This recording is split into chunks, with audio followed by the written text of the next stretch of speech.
parking. Simula dun. Ayan. Diyan tayo nag-park. So maghanap lang tayo ng parking. Anyway, ipapakita ko na rin pala sa inyo kung paano mag-park ng parallel parking. Yan, pakita mo lang. So yung pick up na yan, papantay ko yung likod natin dyan. Yan, papantay ko yung likod natin dyan. Parallel parking to. Yan. Video mo. Yan. Pantay mo yung likod, then pagpantay, lagan ng reverse. Then full turn sa kanan. Yan, naka full turn sa kanan yung manibela guys. Tapos ang hihintayin ko makita dito sa kaliwang side mirror yung kotse. Yan, pag nakita ko siya, babalik ko yung manibela. Yan, to it. Then galaw ng reverse. And ito naman naabangan ko likod nito. Pag nakita ko yung likod niyan, ay yan, magpo-full turn naman ako sa kaliwa. Yan, full turn sa kaliwa.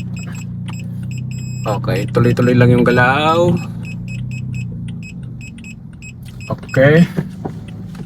Then, forward tayo. Yan. Then, reverse.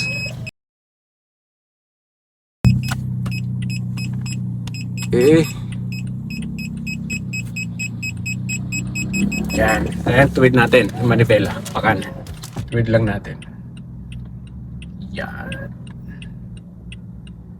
Okay, this is a parallel parking. Neutral, then handbrake. So, yung guys, ayan. So, sa front natin, yung estrada na yan. Then, sa likod, yan yung Wego. Tama ba? Yaris pala yung nasa likod natin. So, check natin yung actual distance. Kasi madalas talaga dito sa lugar na to.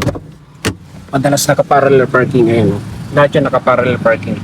So, dapat marunong kayo mag-parallel parking. So, ito yung distance niya. Yeah. Lahat yan naka-parallel parking. Simula dun. Ayan. Diyan tayo nag-park.